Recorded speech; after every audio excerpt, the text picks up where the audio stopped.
الله وكفى وسلام على عباده الذين اصطفى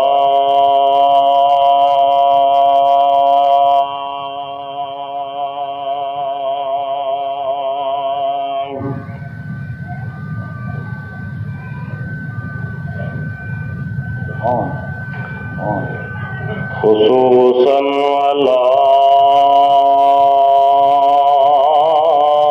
سيد الرسل وخاتم الأنبياء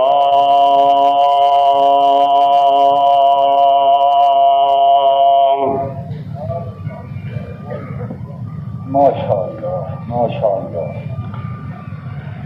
خير الخلائق المسمى بمحمد المصطفى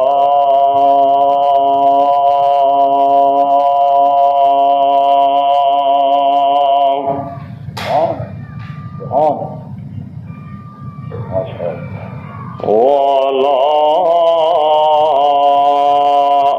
آله وأصحابه الأتقياء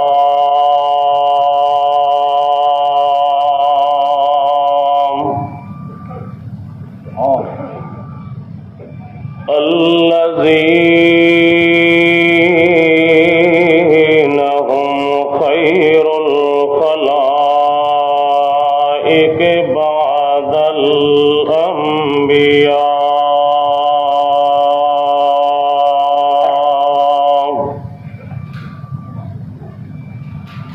أما بعد فأعوذ بالله من الشيطان الرجيم.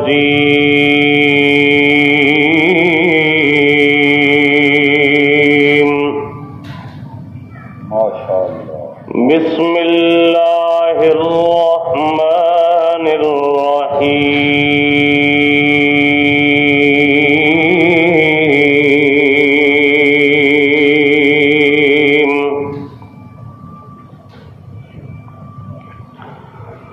قالوا ربنا أمتنا اثنتين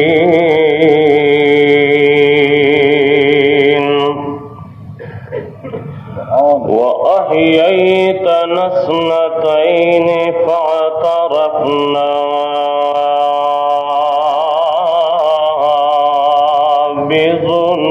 بذنوبنا فهل إلى خروج من سبيل.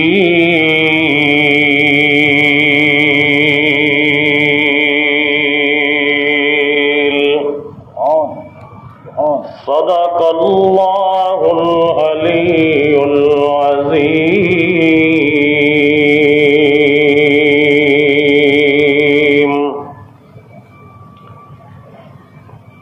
درود پاک پڑھ لیں. اللهم صل على محمد وعلى آل محمد كما صليت على إبراهيم وعلى آل إبراهيم إنك حميد مجيد. اللهم بارك على محمد وعلى آل محمد كما باركت على إبراهيم وعلى آل إبراهيم إنك حميد مجيد.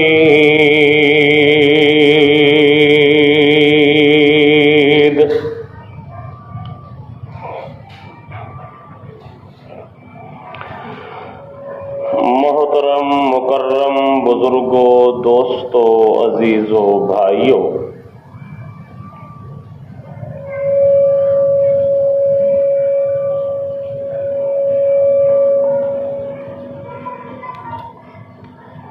اس کانفرنس کا انعقاد جمعیت اشاعت التوحید والسنہ کے زیر اہتمام عمل میں لایا گیا ہے۔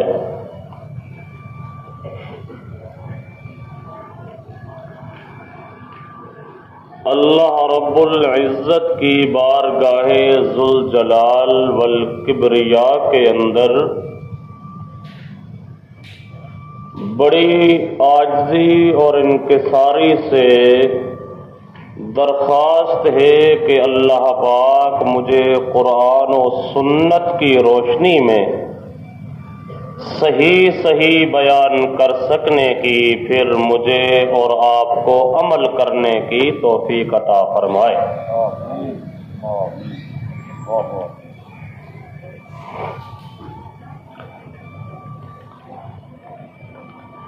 ہماری جماعت جمعیت اشاعت التوحید والسنہ کا مسلک اس کے نام سے ظاہر ہے۔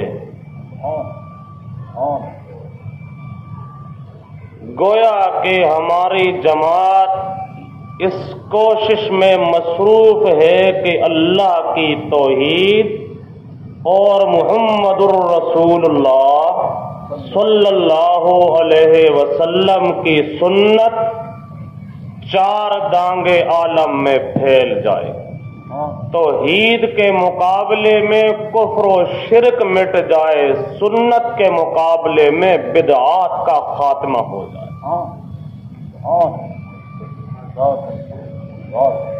توحید اور سنت اور یہی دو چیزیں ہمارے پیارے پیغمبر محمد الرسول اللہ صلی اللہ علیہ وسلم نے ارشاد فرمایا کہ میں تمہارے اندر چھوڑ کے جا رہا ہوں، ایک کتاب اللہ، دوسری سنت رسول۔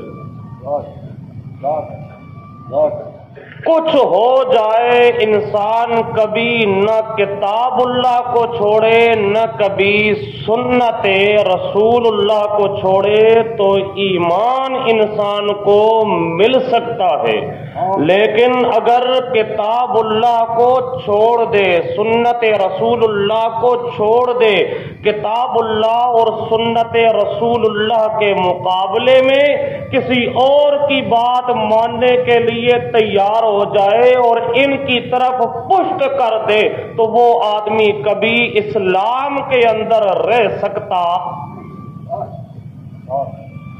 اس لیے ہماری تو کوشش یہی ہے کہ کتاب اللہ اور پیغمبر کریم کی حدیث پھیلے۔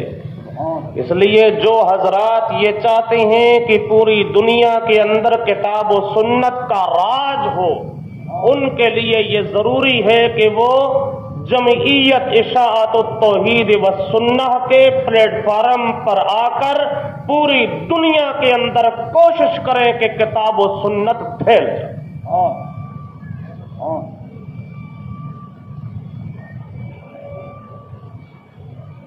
اور صرف جماعت کی بات نہیں، بات اصل تو ہے کتاب و سنت کی، کیونکہ جب تک کتاب اللہ اور سنت رسول اللہ کو مضبوط انسان پکڑ نہیں لیتا نا، خواہ وہ اپنا نام کوئی رکھ لے، اپنی جماعت وہ کوئی اختیار کر لے، اپنا مذہب وہ کچھ بھی بنا لے، لیکن اگر کتاب اللہ اور سنت رسول اللہ کا باغی ہے تو وہ کافر گمراہ تو ہو سکتا ہے، کبھی مسلمان ہو سکتا۔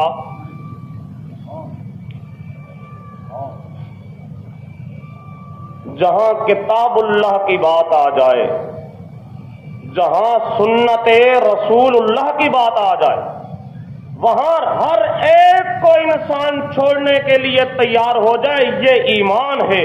لیکن اگر کتاب اللہ اور سنت رسول اللہ کو چھوڑ کر بات مان لے کسی مولوی کی، بات مان لے کسی پیر کی، بات مان لے کسی مرشد کی، بات مان لے کسی استاد کی، حتیٰ کہ بات مان لے کسی امام کی، اور کتاب اللہ کی بات کو چھوڑ دے، وہ سراسر کافر تو بن سکتا ہے، کبھی مسلمان نہیں رہ سکتا۔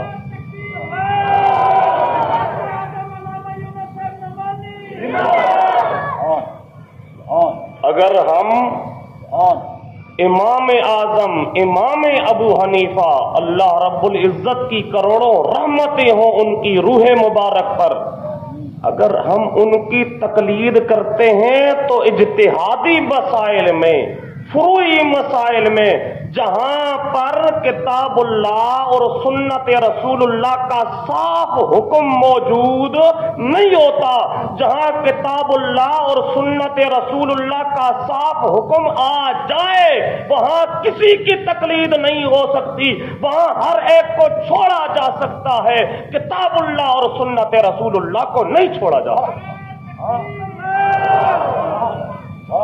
یار لوگوں نے مسئلہ سمجھا ہوا نہیں، جو خامخواہ مقلدین احناف، شوافع، مالک، حنابلہ، مقلدین علماء اہل سنت، ان پہ خامخواہ بوجہ تقلید کے مشرک ہونے کے جو فتوے لگایا کرتے ہیں، ان حضرات کو پتا کیا کہ تقلید ہوتی کیا ہے، تقلید کہتے کس کو ہیں۔ وہ بنائے پھرتے ہیں کہ یہ لوگ پیغمبر کریم کے مقابلے میں امام ابو حنیفہ یا امام شافعی کی بات کو قبول کرتے ہیں، حالانکہ تمام مقلدین اہل سنت والجماعت کا یہ متفقہ فتویٰ ہے، صرف حنفیوں کا نہیں، شافعیوں کا بھی، مالکیوں کا بھی، حنبلیوں کا بھی، تمام دنیا کے مقلدین کا صاف فتویٰ ہے کہ جہاں پر پیغمبر کی حدیث آ جائے وہاں ایک ابو حنیفہ نہیں، وہاں ایک امام شافعی نہیں، وہاں ایک امام مالک نہیں، لاکھوں اماموں کو چھوڑا جا سکتا ہے، پیغمبر کی حدیث کو نہیں چھوڑا جا سکتا۔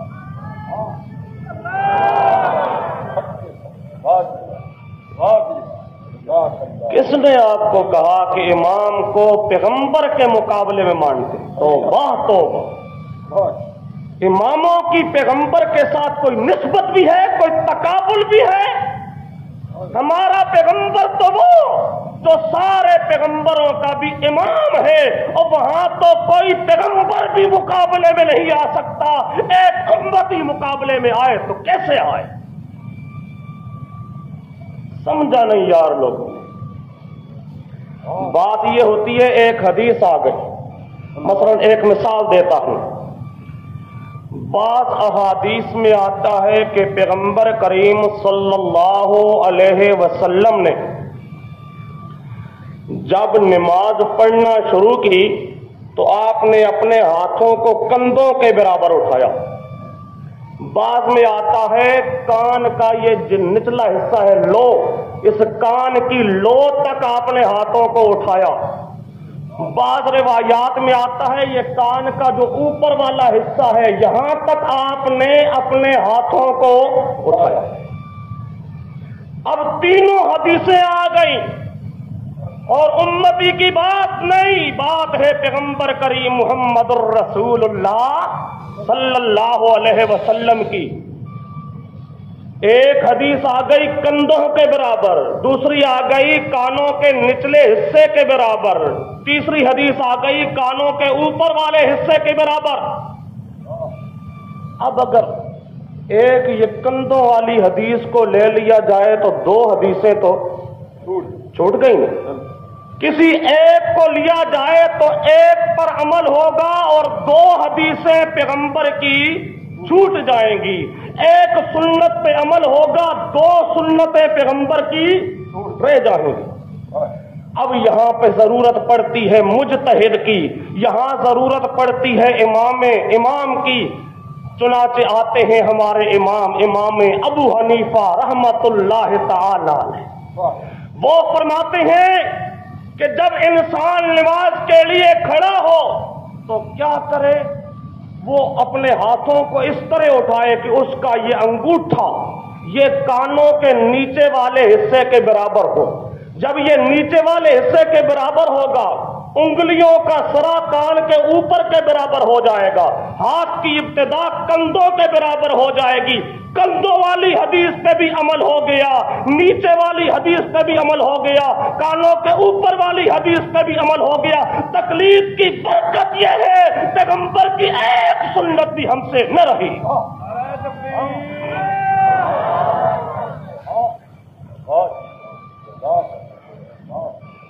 اب ہم نے کوئی پیغمبر کی حدیث کے مقابلے میں امام ابو حنیفہ کی بات مانی ہے؟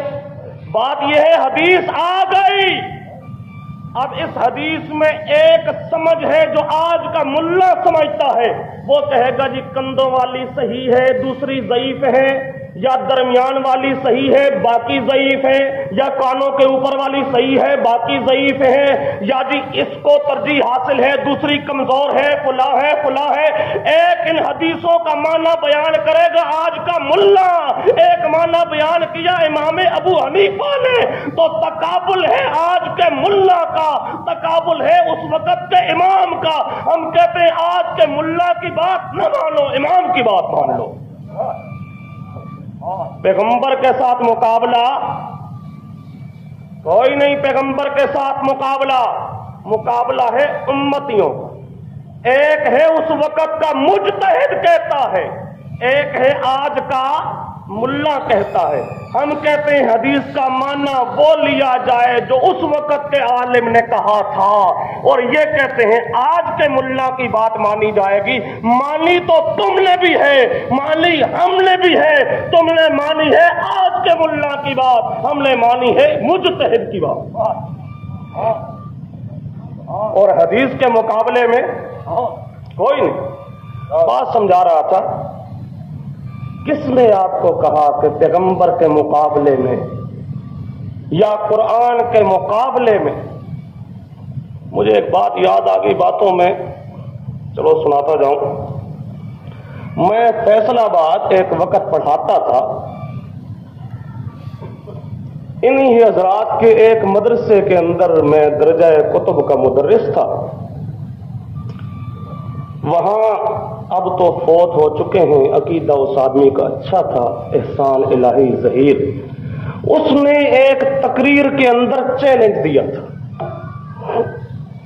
ایک تقریر کر رہا تھا، اس تقریر کے اندر اس نے چیلنج دیا، اور چیلنج کے یہ الفاظ تھے کہ میں دنیا بھر کے تمام حنفیوں مقلدین کو چیلنج کر کے کہتا ہوں، کیا جی کہ ہمارا اہل حدیثوں کا جو مذہب ہے، ہمارے مذہب کا کوئی ایک مسئلہ بتا دو جو قرآن و سنت کے خلاف ہو تو صبح کا سورج بعد میں طلوع ہوگا، میں مسلک اہل حدیث سے توبہ کر جاؤں۔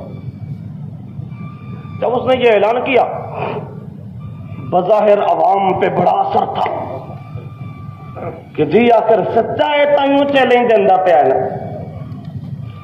جب تقریر کر کے فارغ ہوا، سردی کا زمانہ تھا، میں نے رومال بندھا ہوا تھا سر پہ، باہر نکل کے آیا تو ہم جا کے ملے۔ فیصل آباد میں ہمارے ساتھی ہیں جماعت کے قاری ریاض احمد صاحب، وہ میرے ساتھ تھے، ایک دو اور ساتھی تھے۔ جب ہم ملے، میں نے علامہ صاحب سے کہا جی احسان الہی ظہیر صاحب ایک بات کرنا چاہتا ہوں۔ جی کہ فرمائیے جی۔ میں نے کہا جی بات یہ ہے آپ نے یہ چیلنج دیا، اور ویسے تو آپ کا جو مذہب ہے اس کا ایک مسئلہ نہیں، ہزاروں مسئلے ایسے ہیں جو سراسر قرآن اور حدیث کے خلاف ہیں، لیکن سرے دست چلو میں ایک مسئلہ آپ کے سامنے بیان کرتا ہوں، اگر آپ اس کا جواب دے دیں تو ٹھیک ہے، جواب نہ دیں تو دیکھتے ہیں کہ آپ مسئلہ کے اہل حدیث سے توبہ کرتے ہیں کہ نہیں۔ کہ جی کی سوال ہے؟ میں نے کہا سوال یہ ہے کہ جب آپ وتر پڑھتے ہیں عشاء کی نماز کے تو دعائے قنوت پڑھتے ہیں، اور دعائے قنوت میں یوں ہاتھ اٹھا کر دعائے قنوت پڑھتے ہیں۔ آپ نے بھی دیکھا ہوگا ان حضرات کا طریقہ ہوتا ہے یوں ہاتھ اٹھا کر دعائے قنوت پڑھتے ہیں۔ میں نے کہا جی یہ جو آپ یوں ہاتھ اٹھا کر دعائے قنوت پڑھتے ہیں، ذخیرہ احادیث میں سے وہ ایک حدیث آپ بتا دیں جس میں یہ ہو کہ نبی پاک صلی اللہ علیہ وسلم نے جب وتر کے اندر دعائے قنوت پڑھی تو آپ نے یوں ہاتھ اٹھا کر دعائے قنوت پڑھی تھی؟ وہ حدیث میں کھاؤ جی، میں خانہ خدا میں بیٹھا ہوں، ہماری عادت نہیں ہے جھوٹ بولنے کی، ہم کوشش کرتے ہیں جتنا کچھ لفظ ہو اتنا ہم سناتے ہیں، کبھی بھی ہم نے اپنی طرف سے ملاوٹ نہ کی ہے، نہ اللہ پاک ہمیں کبھی توفیق دے۔ اللہ کے گھر میں بیٹھا ہوں، خانہ خدا میں بیٹھا ہوں، اللہ پاک کو حاضر ناظر سمجھ کے کہہ رہا ہوں، ہر وہ بات کہہ رہا ہوں جس کو اپنے آپ کو اللہ کی بارگاہ میں جواب دہ سمجھتا ہوں۔ میں نے جب یہ سوال کیا تو مجھے کہنے لگا کہ جی مشکات میں لکھا ہے۔ میں نے کہا جی مشکات میں کہاں لکھا ہے، کس جگہ لکھا ہے؟ تو کہنے لگا کتاب البیوع میں لکھا ہے۔ کتاب البیوع مسئلہ ہے دعا کا، اور کس باب میں لکھا ہے؟ کتاب البیوع بے شراد مسائل، جس کتاب جس حصے دے وچ ہوندے نا وہ کتاب البیوع کے اندر لکھا۔ جب اس نے یہ جواب دیا میں تھوڑا سا حیران ہوا کہ یہ اپنے آپ کو علامہ کہتا ہے اور دعا کا مسئلہ کتاب البیوع میں۔ وہ اصل چونکہ وہ تاجر آدمی تھا، دین کو بھی معاذ اللہ کو ایسے ہی شاید استعمال کرتا تھا، دعا کا مسئلہ بھی ڈھونڈتا ہے بے کے مسائل میں۔ کتاب البیوع میں نے کہا جی حضرت مشکات تو ہے ناقل، آپ سیاہ ستہ میں سے بخاری مسلم کوئی کسی کتاب کا نام لیں۔ جب میں نے یہ سوال کیا، پہلے تو وہ سمجھے پھرتا تھا شاید یہ ویسے کوئی صوفی سا آدمی ہے، رومال باندھا ہوا اس نے۔ جب ایک دو سوال یوں ہوئے تو اب وہ سمجھا کہ کوئی مولوی ہے۔ اب وہ جو بلانے والا مولوی صاحب تھا اس کو یوں دیکھے گھور گھور کر، مقصد یہ تھا کہ تو میری بے عزتی کرا رہا ہے۔ اور کار کے اندر جو بیٹھے ہوئے تھے دوسرے مولوی صاحب وغیرہ، کبھی ان کو دیکھتا ہے کہ چلو یہ کچھ میری امداد کریں، وَلَوْ كَانَ بَعْضُهُمْ لِبَعْضٍ ظَهِيرًا، کوئی امداد کرے شاید کوئی۔ لیکن کون بول سکنے والا تھا ان میں سے؟ کسی نے جواب نہ دیا۔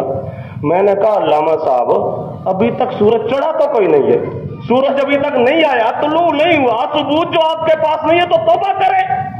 آپ نے خانہ خدا کے اندر یہ اعلان کیا تھا میں توبہ کروں گا، نہ وہ جواب دے سکا۔ اس کے بعد ہم نے بار بار جب تک وہ زندہ رہا تھا تب بھی، اس کے بعد بھی ہم نے بار بار انہیں یہ کہا کہ ہمارا قرض تمہارے ذمہ باقی ہے، لائیے اس کا ثبوت۔ لیکن دنیا غیر مقلدیت ہمارا یہ مطالبہ پیش کرنے سے عاجز رہی ہے، انشاءاللہ عاجز رہے گی۔ اور بات لمبی نہ ہو جائے، یہاں آپ کے ہاں اب میں حیران تھا، رات کو پھر کچھ نہ کچھ رک کے آئے ہوئے تھے فاتحہ خلف الامام وغیرہ کے معاملے میں، مسئلے میں حیرانگی ہوتی ہے۔ خان گڑھ میں اور کوئی غیر مقلد سوال کرے فاتحہ خلف الامام کا، یہاں جتنی ان کو ذلت اٹھانا پڑی تھی 5 گھنٹے کے مناظرہ میں، آپ تمام حضرات کو تقریباً پتہ ہے، اس کو تو چھپانے کی ضرورت ہی کوئی نہیں، ہر ایک کو پتہ ہے کتنے ذلیل ہوئے۔ بہت بڑا جو علامہ چن کے لائے، 5 گھنٹے کے مناظرہ میں ایک حدیث وہ پیش نہ کر سکا تھا، اور اخیر میں اتنی اس کو ذلت اٹھانا پڑی۔ آپ جانتے ہیں اپنی جگہ اپنا سٹیج چھوڑ کر بھاگ گیا تھا اور دیوار پہ جا کے چڑھ رہا تھا کہ ہمارے ایک ساتھی نے ہمارے ساتھی نے پیچھے سے جا کے اس کو پکڑا تھا کہ مولوی صاحب کہاں جا رہے ہو؟ مناظر کا حال یہ ہے، اور جو لوگ اس طرح اتنی ذلت اٹھا چکے ہوں، میں حیران ہوں کہ وہ یہاں زندہ رہ رہے ہیں تو کیسے رہ رہے ہیں؟ انہیں شرم نہیں آتی؟ وہ سرف وہ اٹھاتے ہیں۔ اور اس وقت انہوں نے اپنی شکست لکھ کے دی تھی، جو کاغذ میرے پاس موجود ہیں ان کے صدر کے اور ان کے مناظر کے دستخط ہیں اس پر۔ اور انہوں نے لکھ کے دیا تھا کہ مسئلہ تقلید پر پھر کبھی مناظرہ کریں گے. 2 سال تک گزر گئے نو قرضہ کدو پورا کر سو. 2 سال گزر گئے نو اس مناظرے نو. 2 سال گزر گئے, تقریباً 2 سال گزر چکے ہیں اور قرضہ ابھی تک انہوں نے ہمارا انہیں ادا کرنا چاہیے نا. کہیں ایسا نہ ہو کہ مر جائیں تو پھر جنازے پہ بات ہونے لگے کہ یہ تو مقروض ہے, اور مقروض کا جب تک قرضہ ادا نہ ہو تو اس کا جنازہ پڑھنا جائز نہیں ہوتا, اور مرنے سے پہلے قرضہ ادا کیجیے. ذمہ تھا ساڈا وہ والی قرضہ باقی. گل دوسرے پاسے چلی گئی ہے. بات سمجھا رہا تھا, بات کہنا چاہتا ہوں جہاں معاملہ آ جائے قرآن اور حدیث کا, وہاں کسی کی بات حجت اور دلیل ہو سکتی. یہی تو وجہ ہے ہم کہتے ہیں جہاں کتاب اللہ کی آیت آ جاتی ہے مقابلے میں ہمارے کسی بزرگ کی عبارت ہو, ہم بزرگ کی عبارت کو چھوڑ سکتے ہیں, کتاب اللہ کو نہیں چھوڑ سکتے.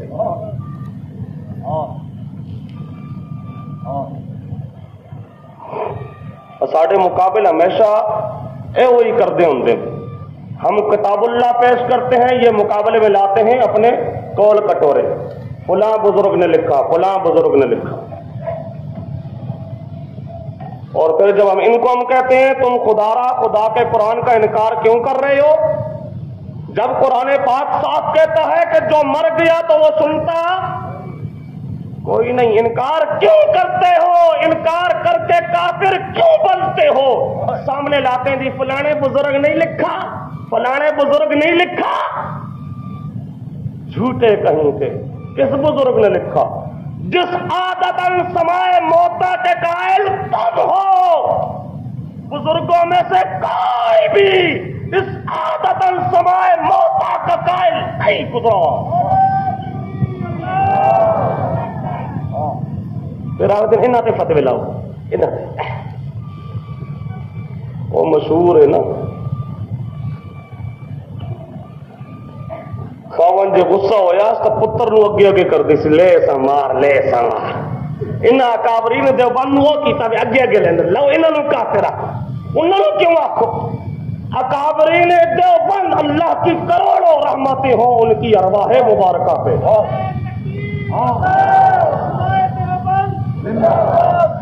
جو دین کی خدمت انہوں نے کی ہے صدیوں میں کوئی نہیں کر سکا. اور علماء دیوبند کی بات لینی ہے تو ہے کہ میت کے نس سننے پر قرآن میں نس قطعی موجود ہے, اور مولانا سرفراز خود لکھتا ہے کہ نس قطعی کا منکر کافر ہوا کرتا ہے. گویا کہ مفتی اعظم دارالعلوم دیوبند کے نزدیک جو سمائے موتا کا قائل ہے وہ کافر ہے.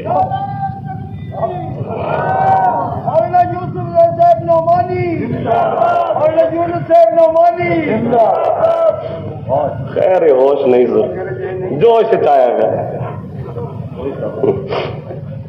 گل سمجھو دوستو, ہم چاہتے ہیں کہ قرآن کو مان لیا جائے. جب تک قرآن کو سینے نہیں لگا لیا جاتا تو ایمان مل سکتا.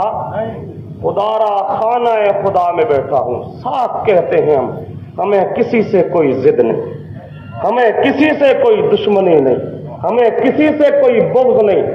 تم خدا کے قرآن کو ماننے والے بن جاؤ, ہم تمہارے غلام بن جائیں گے. لیکن اگر کوئی آدمی قرآن کا کرے انکار, پھر وہ چاہے یا کوئی آدمی چاہے کہ ہم اس کے معاملے میں نرم ہوں, ہم کبھی کسی کافر منکر قرآن کے معاملے میں نرم نہیں ہو سکتے, بلکہ اشداء علی الکفار کا نمونہ بن کے دکھائیں گے انشاءاللہ.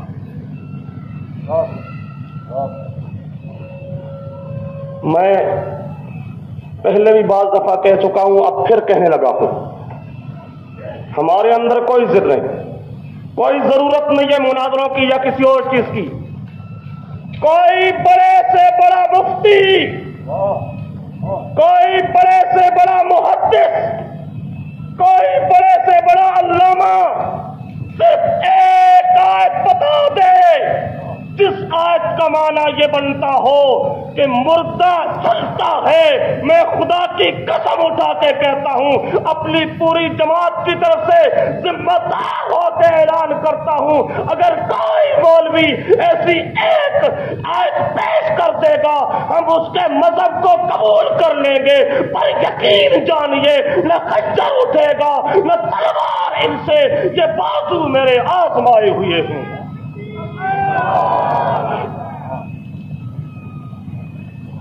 قرآن سرتے چاندن جی قرآن میں قرآن سرتے چاہ کے آیا مردے سندن قربان واہ، قرآن سرتے چاہن واسطے آیا نہیں، قرآن تو پڑھن واسطے آیا۔ مولوی صاحب قرآن سرتے نہ چاہ، قرآن پڑھ کے وہ آیت سنا جس آیت دا معنی اے بندا ہوئے جڑے مر گئے نو تو نہیں تیرے کو آئے تو ساڈے کو کچھ ساڈی نہیں منتا ہے تو مفتی اعظم دارالعلوم دیوبند کی گل من لے، وہ آخدا پئی کہ قرآن کہتا ہے کہ مردے،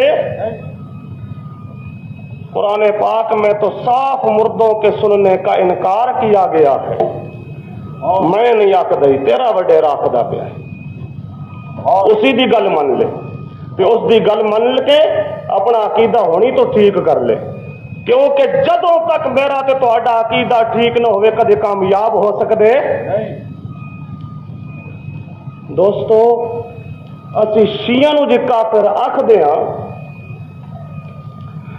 تو انہاں دے وجوہ تکفیر دے، انہاں نو کافر آکھن دے وجوہات جتھے ہور ایک وجہ ہے بھی یہ او خدا دے قرآن دے منکر ہو، خدا دے قرآن دے گل ہے نا، مرزائیاں نو اسی کافر رکھ دے ہاں، انہاں دے کافر ہون دی ایک وجہ ہے بھی یہ کہ او بھی قرآن دی آیت دے، اس واسطے صاف کھلی ہوئی ہے ساڈی تا گل ہے، اگر شیعہ ہوئے کوئی اور وہ کرے قرآن کی آیت کا انکار یا پورے قرآن کا انکار تو وہ بھی مسلمان نہیں، اور اگر کوئی مرزائی ہو وہ قرآن پاک کی کسی آیت کا انکار کرے تو وہ بھی مسلمان، اگر میں انکار کروں قرآن پاک کی آیت کا تو میں مسلمان نہیں رہ سکتا، مولانا رفیق احمد کرے تو یہ مسلمان نہیں رہ سکتے، کوئی دیوبندی کرے انکار، کوئی بریلوی کرے انکار، کوئی اہل حدیث کرے انکار، کوئی مقلد کرے، کوئی غیر مقلد کرے، جو قرآن کی آیت کا انکار کرے گا وہ مسلمان رہ سکتا؟ ایمان ملتا ہے قرآن دا، جڑا قرآن نہیں مندا تو اس دے کول ایمان آ سکدا کتھوں ہے؟ قرآن پاک سمجھاتا ہے، بات سمجھیں، اسی ہون جیندے بیٹھے ہیں نا، ایک زمانہ ہم اس سے پہلے گزار کے آئے، وہ زمانہ ہماری موت کا زمانہ ہے، اور یہ اب جو ہمارا زمانہ ہے یہ زمانہ ہے ہماری زندگی، یہ پہلی ہماری زندگی، اور اس سے پہلے جو زمانہ ہم گزارا ہے وہ ہماری پہلی موت، وہ تھی پہلی موت، یہ ہے پہلی۔ یہاں سے آدمی جب موت کا جام پیتا ہے قیامت تک وقت مردہ رہسی، اے دوجی موت آ ویسی، کتنی موت ہو گئی؟ دوسری موت، پھر قیامت والے تاڑے زندہ ہو سی تھی، اس تو بعد ہمیشہ زندہ رہ سی، کتنی زندگی ہوئے سی؟ دوسری، دو زندگیاں تے دو مسلمان دا عقیدہ ہوندا ہے زندگیاں بھی دو تے موتاں بھی، موت جو ایک پہلے گزر گئی وہ جو یہاں سے مرنے سے لے کر قیامت تک وقت گزرے گا وہ دو موتیں، اور یہ زندگی ایک، اور قیامت کے دن جو زندگی ملے گی وہ دوسری زندگی، دو زندگیاں دو، تیسری زندگی اگر آ گئی تو پھر قرآن کا انکار ہو جائے گا، پھر قرآن کا کیا رکھ جائے گا؟ ہن جڑا آدمی آکھے ہن بھی زندہ، پھر مرن تو بعد قبر چ وت زندہ، قبر چ دو زندگیاں، پھر قیامت والے دن تیسری زندگی، کتنی زندگیاں ہوئے سن؟ 3۔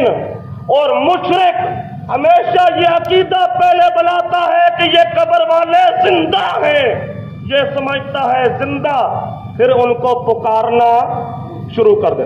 پہلے آخدا ہے زندان تے وط انہاں نو پکاردا ہے، پھر آخدے نو کردے بین تے کروا دیندے بھی نے، ساڈیاں پکاراں سن دے بھی نے۔ تے اللہ شروع تو جڑ کٹی، اللہ پاک نے فرمایا ہے جڑا مر گیا وہ مر گیا ہے، ہن قیامت تو پہلے زندہ ہو سکدا؟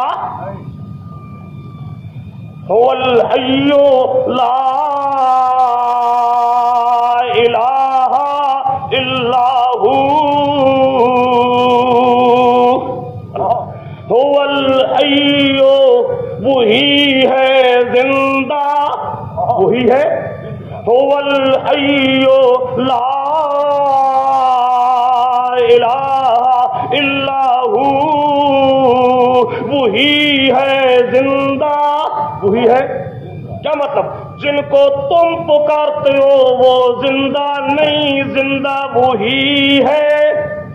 اور سمجھے ہو وہ الحی کا معنی کیا؟ اللہ وہی زندہ، اور جن کو تم پکارتے ہو والذین یدعون من دون اللہ لا یخلقون شیئا وهم یخلقون، اموات غیر احیاء، جن کو تم پکارتے ہو اموات، جس کو میں پکارتا ہوں هو الحی، وہی زندہ، وہی زندہ، اور جن کو تم پکارتے ہو اموات غیر احیاء، جن کو تم پکارتے ہو وہ زندہ نہیں، زندہ ایک اللہ، زندہ ایک اللہ۔ مشرک پہلے بڑھاندا ہے کہ اے زندہ وات انہاں نو پکاردا ہے، وات انہاں نو تے اس طرح زندگیاں بڑھاندا ہے 3۔ ہم سمجھاتے ہیں زندگیاں 3 نہیں، زندگیاں کتنی؟ 2 موتیں 2 حیاتیں۔ کئی لوگ آکھدن وہ جی اے مسئلہ بیان چل کیتا کرو، کوئی اور کیتا کرو۔ وہ اے مسئلہ قرآن بیان نہیں کیتا، قرآن نے کیا نہیں یہ مسئلہ بیان، اور قرآن نے بیان کیا اس لیے تاکہ چھپا دیتا بنجے کہ بیان کرنے کے لیے۔ قرآن پاک تو یوں کہتا ہے ان الذین یکتمون ما انزلنا من البینات والہدی من بعد ما بینا للناس فی الکتاب اولئک یلعنهم اللہ۔ ہم نے آیتیں جو اتار دی بینا، ہم نے ان کو کھول کھول کر بیان کر دیا۔ جو آدمی ان کو چھپا دے، جو مولوی چھپائے، جو پیر چھپائے، اولئک یلعنهم اللہ، ان پہ اللہ کی لعنت، ان پہ اللہ کی ان پہ لعنت ہوتی ہے۔ ہم اللہ کی لعنت لینے کے لیے تیار نہیں ہیں۔ جس بات کو قرآن نے بیان کیا ہم کبھی چھپا سکتے؟ جب قیامت کو اللہ پاک فیصلہ کرے گا، یہی جو 3 زندگیوں کے قائل ہیں نا، جو کہتے ہیں قبر والے بھی زندہ نے، سدھا اللہ پاک انہاں نو سٹسی جہنم میں۔ دعا کرو اللہ پاک ایسے عقیدے سے محفوظ فرمائے۔ قرآن پاک دی آیت دستی نے جہنم کے اندر پہنچیں گے، قالوا ربنا امتنا سنتین واحییتنا سنتین فاعترفنا بذنوبنا فهل الى خروج من سبیل۔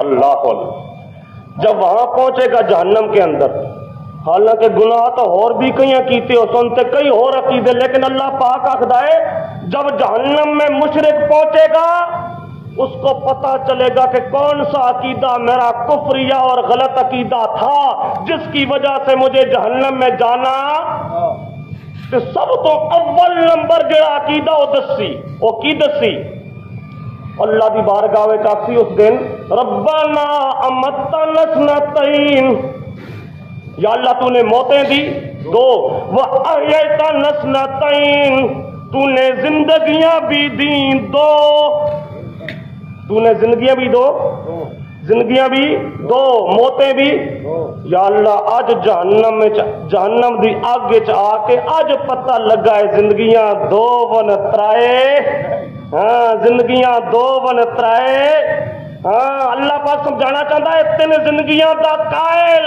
ویسی سدھا جہنم میں جب جہنم میں پہنچے گا تب اسے پتا چلے گا ہو یہ تیسری زندگی کے قائل ہونے کی وجہ سے مجھے جہنم کا ایندھن بننا پڑا، جہنم میں آنا پڑا۔ پھر آسی اللہ ہون میں مندا زندگیاں دو ون تری زندگیاں دو ون تری زندگی، یا اللہ ہونا مندہ ربنا امتنا اثنتین واحییتنا اثنتین فاعترفنا بذنوبنا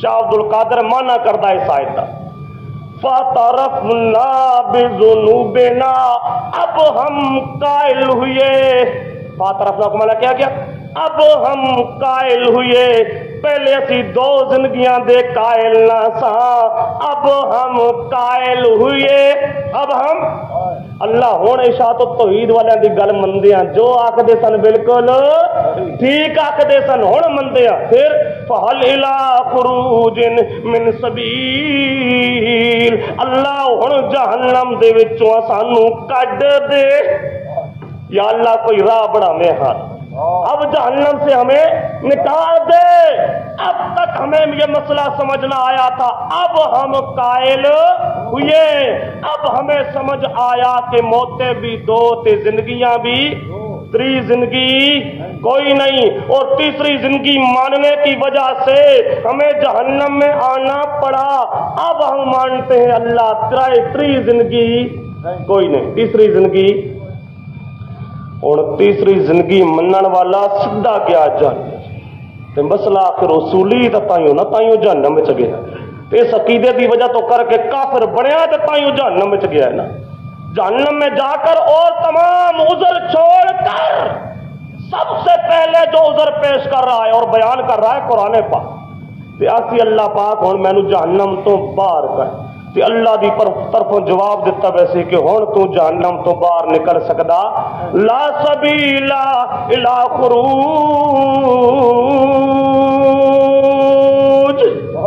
اب نکلنے کا راستہ کوئی نہیں، نکلنے کا راستہ اللہ پاک سمجھانا چاہتا ہے وہ لوگوں تین زندگیاں ماننے کی وجہ سے جہنم میں جانا پڑے گا، پھر وہاں جا کے کہو گے اللہ اب ہم دو زندگیاں مانتے ہیں ہمیں جہنم سے باہر نکال، اس وقت تم کو نکالا نہ جائے گا، اگر جہنم سے بچنا چاہتے ہو ابھی سے اپنا عقیدہ بنا لو، زندگیاں دو ہیں، تیسری قبر والی زندگی، ہاں تیری قبر والی زندگی کوئی نہیں۔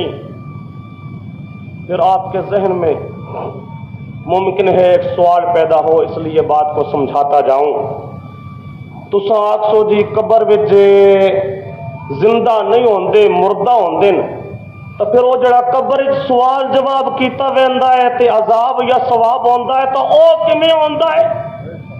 سوال جواب تو تب ہو سکتا ہے کہ قبر والا زندہ ہو۔ اس بات کو اب ذرا سمجھو، ہم کہتے ہیں قبر کا عذاب اور ثواب بالکل برحق، اسی طرح قبر کا سوال اور جواب بالکل برحق، اور جو مطلقاً انکار کرے تو وہ مسلمان ہی کوئی نہیں۔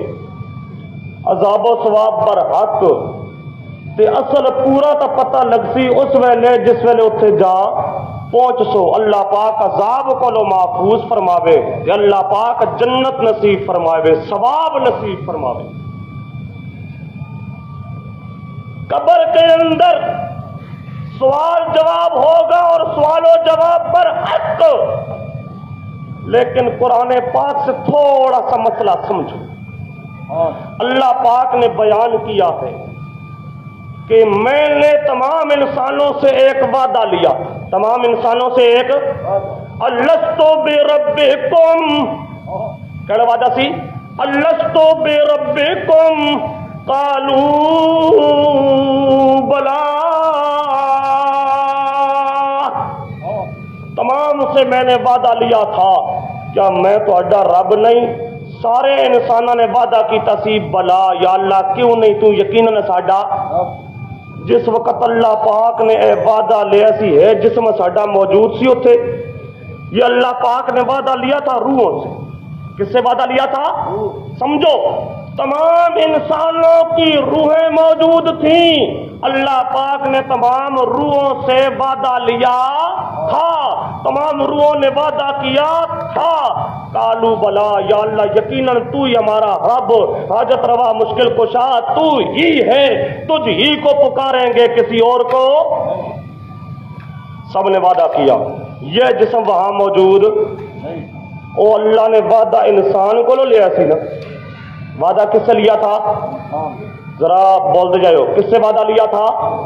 معلوم ہوتا ہے وہ جو روح ہے نا اسی روح کا نام ہے انسان. اللہ نے وعدہ کس سے لیا تھا؟ اس روح سے. اور اسی روح کا نام کیا ہے؟ انسان ہے. انسان کس کا نام ہے؟ اسی. یہ جو جسم ہے اس پر مجازن اطلاق ہو سکتا ہے انسان کا. انج اے انسان نہیں, اے انسان دی سواری ہے, اے انسان دا پنجرا ہے. انسان ہوے جڑی دے وچ تھی اس کے اندر جو ہے جب تک رہے انسان ہے.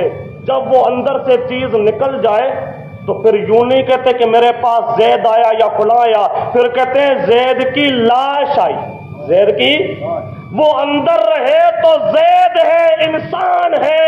جب وہ اندر سے نکل جائے تو انسان, بلکہ انسان دی کی بات لاش ہے. بات کی وے یہی وجہ ہے کہ جب کسی آدمی پر موت آ جائے تو ہم اپنی اردو زبان میں کہا کرتے ہیں فلاں کی روح قفس عنصری سے پرواز کر گئی. قفس زمانہ ہوتا ہے پنجرا. یہ گویا کہ بدن کی وے پنجرا ہے. اس پنجرے جے وچ رہندا انسان روح, اس کی روح قفس عنصری سے کیا کر گئی؟ اب ذرا سمجھو.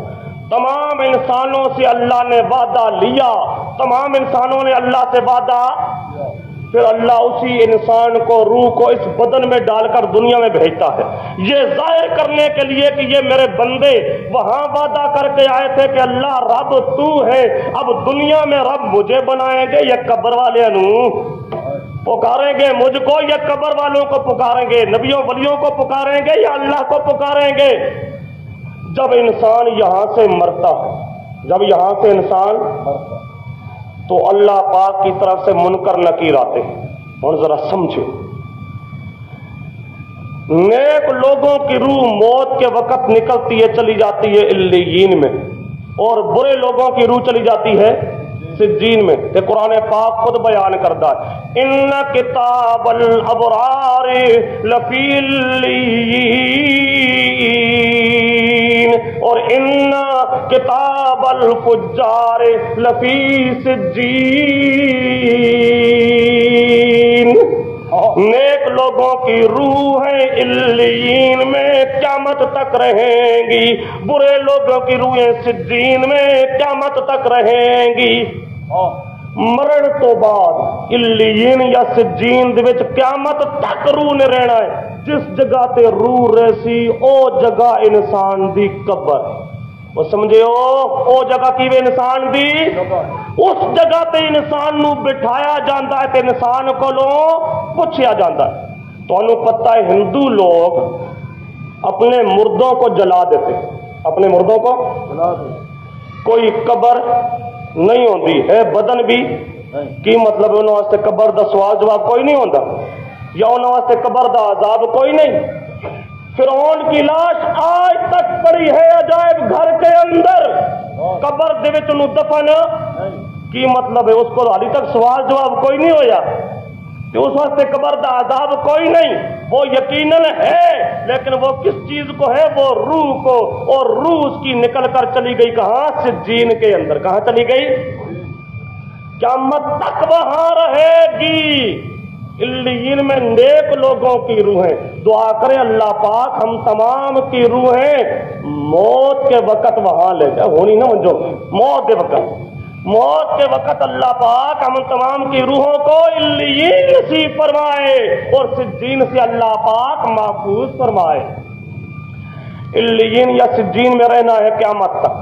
اب یہ جسم تو رہ گیا یہاں پر، ہندو لوگ جسم جلا دیتے ہیں، کئی لوگوں کے جسم دریا میں غرق ہو جاتے ہیں، تو کیا مطلب ہے؟ ان سے قبر کا سوال جواب نہیں ہوتا؟ وہ تو ہوتا ہے۔ تو کس چیز سے ہوتا ہے؟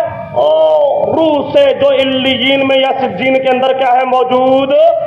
کیونکہ انسان وہی ہے، اے جسم تا انسان اوے اسی نو قبر چ بٹھایا جاتا ہے، وہ کولوں پوچھا جاتا ہے۔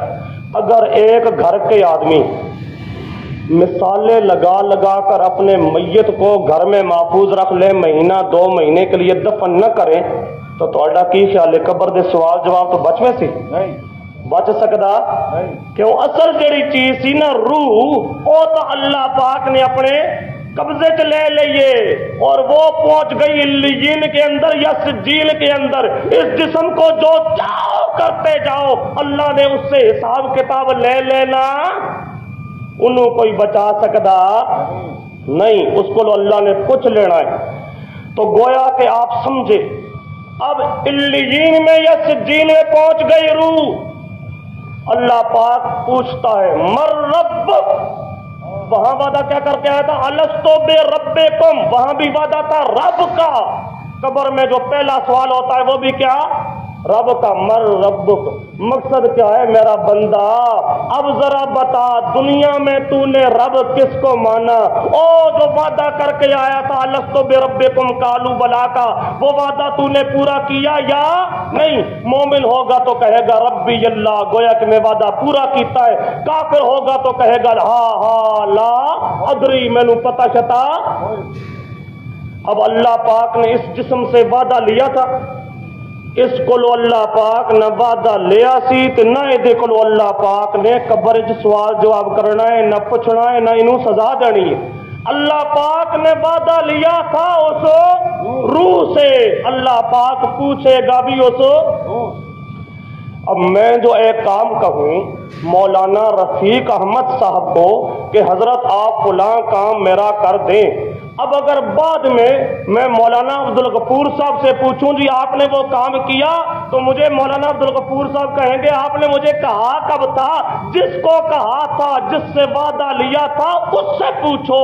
اسی طرح اللہ پاک نے وعدہ لیا تھا روح سے، اللہ پوچھے گا بھی روح کو۔ اس جسم سے اللہ نے وعدہ لیا تھا، نہ اس جسم سے اللہ۔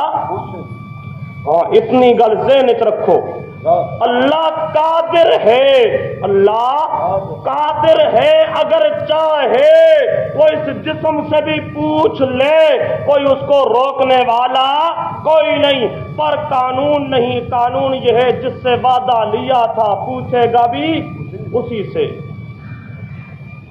یہاں سے آپ سمجھے کہ اصل انسان ہے روح، تے او چلا گیا علیین یا سجین وچ۔ او جڑا قبر دا سیادیاں سوال جواب، او قبر دا سوال جواب کتے ہوندا؟ علیین یا سجین دے وچ۔ ہندو لوگ ساڑ دیندے میت انہاں دے سڑ گئے، قبراں دے وچ دفن نہیں کیتے گئے، لیکن اس دے باوجود انہاں کولوں سوال جواب ہو جاندا ہے۔ اللہ پاک قرآن پاک وچ بیان کردا ہے واقعہ نوح علیہ السلام دی قوم دا، تے اخیر دے لفظ نے سمجھے انہوں نے۔ اللہ پاک فرماندا ہے مما خطیئاتہم اغرقوا، مما خطیئاتہم اغرقوا فادخلوا النار۔ وہ نوح علیہ السلام کی قوم والے مشرک پانی کے اندر غرق کیے گئے، اور غرق ہو جانے کے بعد ادخلوا النار، ان کو کہاں داخل کیا گیا؟ آگ میں۔ کہاں داخل کیا گیا؟ یہ بدن ان کا، یہاں پانی کے اندر، لیکن وہ کہاں جا پہنچے؟ آگ میں۔ تو آگ میں کون پہنچا؟ ان کی روح ہے، ان کی جو اصل انسان تھا۔ اچھا جی، گویا کہ قبر کا سوال جواب برحق ہے، لیکن اس جسم کو لو نہیں۔ خدا قادر تا ہے، لینا چاہے تا لے سکتا ہے، پر اصل ہے ویک لیندا ہے کس کو لو؟ اسی روح انسان کو لو۔ تے روح جڑا نکل جاوے اس جسم وچ لوٹ کے قیامت تک، ہاں، فَيُمْسِكُ الَّتِي قَضَىٰ عَلَيْهَا الْمَوْتُ، جس پر موت کا فیصلہ ہو گیا اس کی روح قیامت تک لوٹ کے نہیں آئے گی۔ ادھی روح نو اللہ کی کر لیندا ہے؟ روک لیندا ہے۔ اس بدن دے وچ قیامت تو پہلے روح لوٹ کے آندی، ہاں، زندگی دی جدو کٹ گئی تار تے مردے۔ اچھا جی، یہ سوال لکھتا ہے قبرستان میں مردہ دفنانے کے بعد قبرستان میں اذان دینا جائز ہے یا نہیں؟ اگر نہیں تو قرآن و حدیث روش میں وضاحت کریں۔